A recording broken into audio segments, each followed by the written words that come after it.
दोस्तों, आप अगर एयर फाइबर का काम करते हैं तो 802.11 वायरलेस प्रोटोकॉल पर आप काफी परेशान हो चुके होंगे। इसलिए इसलिए मैं कहता हूं, क्योंकि ये जो 802.11 प्रोटोकॉल है, ये बहुत ही ज्यादा प्रयोग किया जाता है। इस कारण इस फ्रीक्वेंसी में, इस प्रोटोकॉल में इतना ज्यादा फ्रीक्वेंसियों का घचर पचर हो गया है, जिससे कि आपका नेट में फ्लक्चुएशन बहुत ही ज्यादा होता होगा।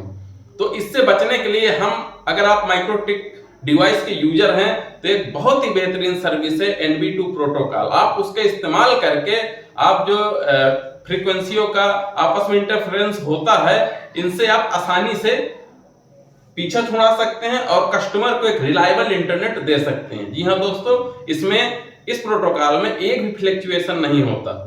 हाँ, इसका कॉन्फ़िगरेशन का प्रोसेस थोड़ा सा चेंज है, लेकिन अगर आप माइक्रोटेक के यूजर हो तो इसको भी आप बहुत ही आसानी से कर सकते हैं। तो आप बने रहिए हमारे वीडियो के साथ और हम आपको बताएंगे कि इसको कैसे आप स्टेप बाय स्टेप आपको करना है, जिससे आप कस्टमर को बिना बफरिंग का या बिना फ्लक्चुएशन के इंटरनेट दे सकें।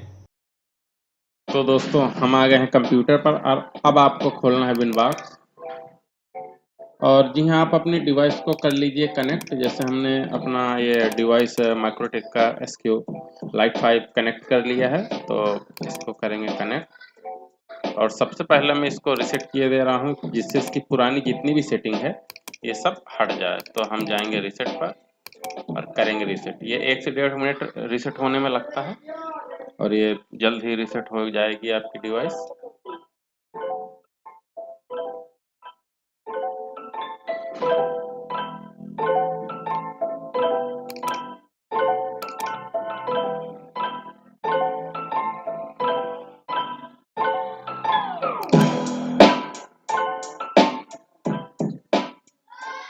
और ये इतना टाइम तो नहीं लेती। इसको आपको रिफ्रेश करते जाना है, यही लिस्ट में भी आ जाएगी। ये आ चुकी है। मैक आईडी पर आपको खोलना है, तो मैक आईडी पर क्लिक करें, करिए कनेक्ट।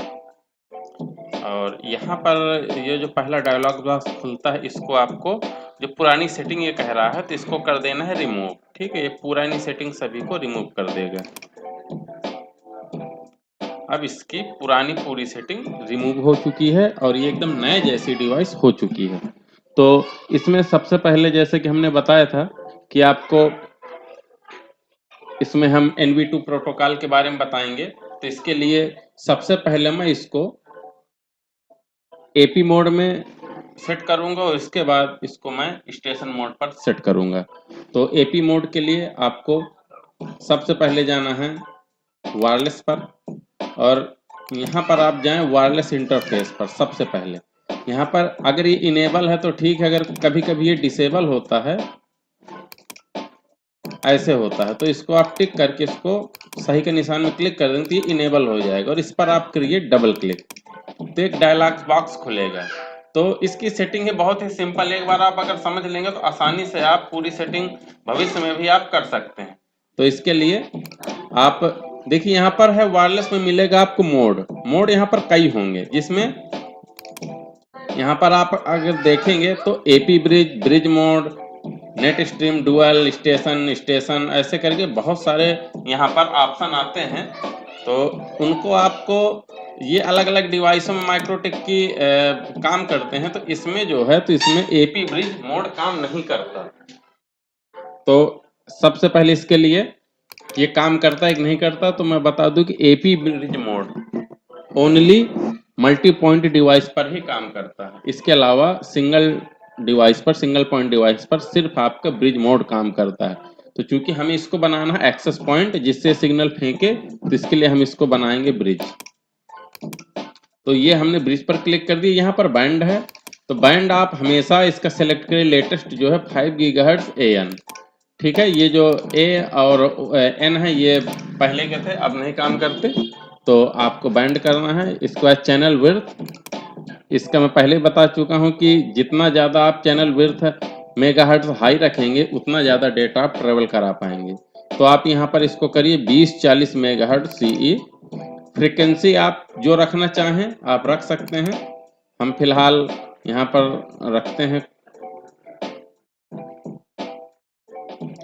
दोस्तों आपको एक चीज़ और बता दूं, यहाँ पर फ्रीक्वेंसी 5500 से नीचे की फ्रीक्वेंसी नहीं आ रही। ठीक है, इसका कारण बता रहा हूँ क्योंकि हमने कंट्री नहीं सिलेक्ट किया। ठीक है, तो अभी हम इसको छोड़ देंगे ऑटो में ही, और यहाँ पर आप आ जाइए कंट्री में। कंट्री आप अपना सिलेक्ट करिए। हम भारतीय निवासी हैं तो हम करेंगे इंडिया, और अब इसको करिए अप्लाई। अब यहाँ पर देखेंगे तो यहाँ पर बहुत सारी फ्रीक्वेंसी खुल चुकी हैं। जी हाँ, हर देश पूरी फ्रीक्वेंसी सपोर्ट नहीं करता, इसलिए अगर आप यहाँ पर कंट्री बदलेंगे तो हो सकता है बहुत सारी फ्रीक्वेंसी आपको यहाँ पर ना मिले। और ऐसा भी है कि बहुत सारी फ्रीक्वेंसी इंडिया में ओपन भी नहीं है। ठीक है, तो अगर आप किसी दूसरा स्टेट सॉरी कंट्री अगर सिलेक्ट करेंगे तो वहाँ पर इससे भी ज़्यादा फ्रीक्वेंसी आ जाएंगी। तो चूंकि ये सब ट्राई डिसाइड करता है, इसलिए आप जहां रहें वहीं की कंट्री सिलेक्ट करें, अन्यथा कानूनी पचड़े में फंस सकते हैं आप। तो यहाँ पर है इंडिया हमने किया है, और इसके बाद हम फ्रीक्वेंसी में आके इसको कर देंगे 5280। आप और दूसरा भी कर सकते हैं, 5280, 5310, कुछ भी जो फ्रीक्वेंसी आपके यहाँ पर खाली दिखे। एक चीज और बता दूं कि जो ये फ्रीक्वेंसी हाईलाइट है जैसे 5260, 5280, ये फ्रीक्वेंसी में ऑलरेडी इंटरफेरेंस आपका है, इसलिए इन फ्रीक्वेंसी को मत सेलेक्ट करें। तो हम 5270 कर देते हैं, क्योंकि ये यहाँ पर ना हो पाए, तो 52 हमने 70 कर दिया फ्रीक्वेंसी को।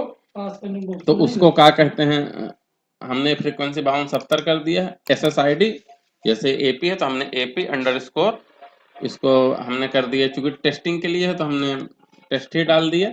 ये सिग्नल इस नाम से सर्च होके आएगा। रेडियो नेम AP, इसको भी हम कुछ डाल देंगे जिससे हम इसको आइडेंटिफाई कर सके। इसके बाद स्कैन लिस्ट इसको डिफॉल्ट रहने दीजिए। अब आते हैं वायरलेस प्रोटोकॉल। वायरलेस प्रोटोकॉल यहाँ पर आपको कई सारे मिल जाएंगे। ठीक है, जिसमें सबसे प्रचलित वायरलेस प्रोटोकॉल 802.11 है। इसके बाद NV2 है, नेट स्ट्रीम है। तो यहाँ पर जैसा कि मैंने बताया कि 802.11 प्रोटोकॉल सबसे ज़्यादा यूज होता है, इस कारण इसमें सबसे ज़्यादा इंटरफेरेंस भी आपको मिलेगा। तो इसके लिए माइक्रोटिक ने खुद का अपना एक वायरलेस प्रोटोकॉल बनाया है जिसका नाम है NV2। ये सिर्फ और सिर्फ माइक्रोटिक की डिवाइस में ही मिलेगा, इसके अलावा अन्य किसी डिवाइस में नहीं मिलेगा। एक चीज और बता दूं, हर कंपनी अपने अपने वायरलेस प्रोटोकॉल बनाए हुए हैं। ठीक है, तो हो सकता है आपको दूसरे में दूसरे नाम से मिले, लेकिन वो उनके लिए होगा, वो आपस में एक दूसरे से इंटरफेरेंस नहीं करेंगे, यानी सपोर्ट नहीं करेंगे। इसलिए आप यहाँ पर, हम चूंकि माइक्रोटिक की ही डिवाइस हमें जोड़ना है इससे, इसलिए हम NV2 प्रोटोकॉल को सिलेक्ट करेंगे। NV2 प्रोटोकॉल कर लिया। यहाँ पर फ्रीक्वेंसी मोड हम रखेंगे सुपर चैनल। इसके बाद बाकी आपको सबको वैसे ही कर देना है। VLAN ID हमने कुछ डाला नहीं है, विदाउट VLAN के चला रहे हैं। तो ये आपकी हो गई वायरलेस जो टेबल बनी है, वायरलेस टेबल का पूरा सेटिंग है। ठीक है, सेम आप यही सेटिंग कर दीजिए। ठीक है, अगर आपको AP बनाना है तो पहला तो ये हुआ कि आपको AP बनाने के लिए ये सेटिंग आपको करनी पड़ेंगी। ठीक है, अब चलते हैं अगले में। तो अब यहाँ पर आपको आना है, क्योंकि हमने यहाँ NV2 किया है, तो यहाँ पर एक सेटिंग मिलेगी। इन टैब जितने हैं, ये टैब में आप आते जाएंगे तो यहाँ पर मिलेगा आपको NV2। तो NV2 में आपको डालना है सिक्योरिटी। बगैर सिक्योरिटी के आपकी डिवाइस कनेक्ट डिस्कनेक्ट बार बार होगी। ठीक है, तो इसलिए हम सिक्योरिटी में क्लिक किया और यहाँ पर पासवर्ड डाल दिया जो आपको डालना है। हमने पासवर्ड ये डाला हुआ है। ठीक है, तो ये हमने NV2 की प्रोफाइल में जाके किया है। NV2 के टैब में हम गए और वहां पर यहाँ पर प्रिफर शेयर्ड की हमने ये डाल दिया। ये NV2 के उसमें करना है, इसको करेंगे अप्लाई। ठीक है दोस्तों, तो हमारा ये वायरलेस इंटरफेस का हमारा कंप्लीट हो गया है। तो हमने ये सब कर लिया है सेट, इसको करेंगे अप्लाई एंड ओके। ठीक है, अब हमारा काम जो बचा है, हम यहाँ पर अभी क्या है कि कोई भी हमारा AP से कनेक्ट हो सकते हैं, इसलिए अब हम इसमें कराएंगे सिक्योरिटी प्रोफाइल, यानी कि इसमें पासवर्ड लगाएंगे। तो इसके लिए आप सिक्योरिटी प्रोफाइल में जाना है। ये जो एक लिस्ट में डिफॉल्ट दिख रहा है, इस पर करना है डबल क्लिक। यहाँ पर आपके सामने आएगा प्रोफाइल नेम, डिफॉल्ट और मोड। यहाँ पर मोड जो है उसको करना है डायनेमिक की। ठीक है दोस्तों, इसको करना है डायनेमिक की। और जो ऑथेंटिकेशन टाइप, इसको WP और WPA2 PSK में टिक करना है। अब यहाँ पर नीचे WPA और WPA2 सिक्योरिटी जो आप पासवर्ड लगाना चाहते, हम यहाँ भी 1 से 8 तक ही लगाए दे रहे हैं। ठीक है दोस्तों, ये हमें यहाँ पर पासवर्ड लगाना है और इसको करेंगे हम अप्लाई। ठीक, यहाँ पर देखिए, यहाँ पर पासवर्ड की लग जा चुकी है, आप देख रहे हैं। अब क्या है कि हमारा जो एपी साइड का कॉन्फ़िगरेशन है वो हो गया है कंप्लीट। हाँ, एक छोटी सेटिंग और रही जा रही है, उसमें हम ये करना है कि हम आएंगे ब्रिज पर, हमने ब्रिज नहीं बनाया, और जिसमें हम पहले प्लस पर क्लिक करके ब्रिज 1 में क्लिक किया और इसको करेंगे अप्लाई ओके। इसके बाद पोर्ट में आएंगे प्लस के निशान पर, तो जो वायरलेस इंटरफेस है ब्रिज के साथ उसको हम कंबाइंड करेंगे। इसके बाद जो इधर का है ब्रिज 1 के साथ उसको हम कंबाइंड करेंगे, यानी ब्रिज 1 में हमें ईथर 1 और वायरलेस लैन दोनों को ऐड कर देना। जैसे ही आप ब्रिज बनाएंगे तो डिवाइस आपकी रिबूट होगी। ठीक है, इसको दोबारा रिकनेक्ट करते हैं। तो अब हमारा ये जो एपी का कॉन्फ़िगरेशन है वो हो गया है कंप्लीट।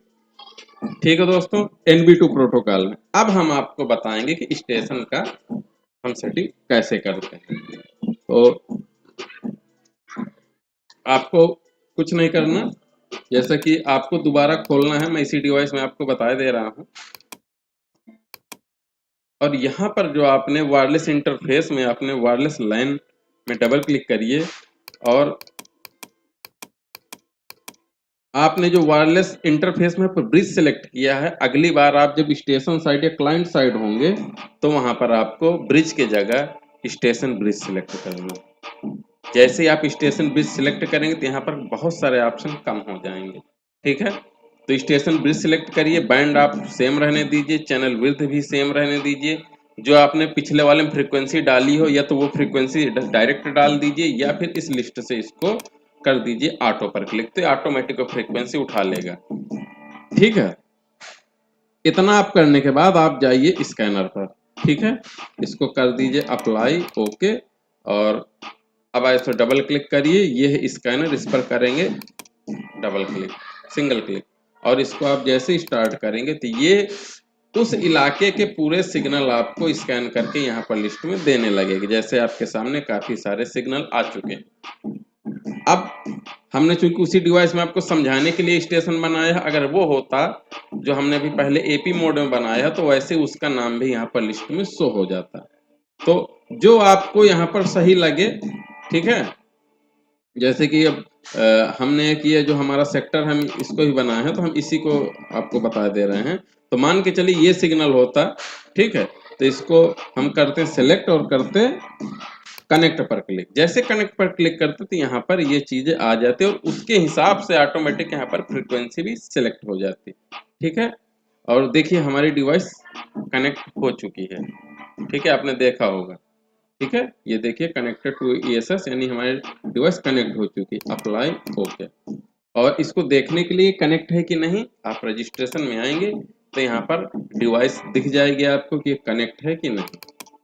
ठीक है दोस्तों, हाँ, एक चीज और, आप यहाँ वायरलेस में आते हैं तो अगर आपने यहाँ NV2 प्रोटोकॉल में आपने सिक्योरिटी नहीं लगा रखी है तो यहाँ पर सिक्योरिटी जरूर लगा दें, अन्यथा डिवाइस कनेक्ट नहीं होगी। तो आपको कुछ नहीं करना, NV2 में आना, सिक्योरिटी में टिक करना, जो आपका पासवर्ड है वो पासवर्ड लगाकर अप्लाई ओके कर दें, वो डिवाइस ऑटोमेटिक कनेक्ट हो जाएगी। ठीक है दोस्तों, ये देखिए रजिस्ट्रेशन में आप देखेंगे तो यहाँ पर डिवाइस कनेक्ट हो चुकी है। ठीक, तो ये था NV2 प्रोटोकॉल, जिससे आप इंटरफेरेंस से बच सकते हैं। तो अगर वीडियो पसंद आया हो तो हमारे चैनल को लाइक, सब्सक्राइब और दोस्तों से जरूर शेयर करें। और अन्य कोई की सहायता के लिए आप हमें मेल कर सकते हैं, या कमेंट बॉक्स पर भी आप अपना कमेंट छोड़ सकते हैं। तो नमस्कार दोस्तों, जय हिंद।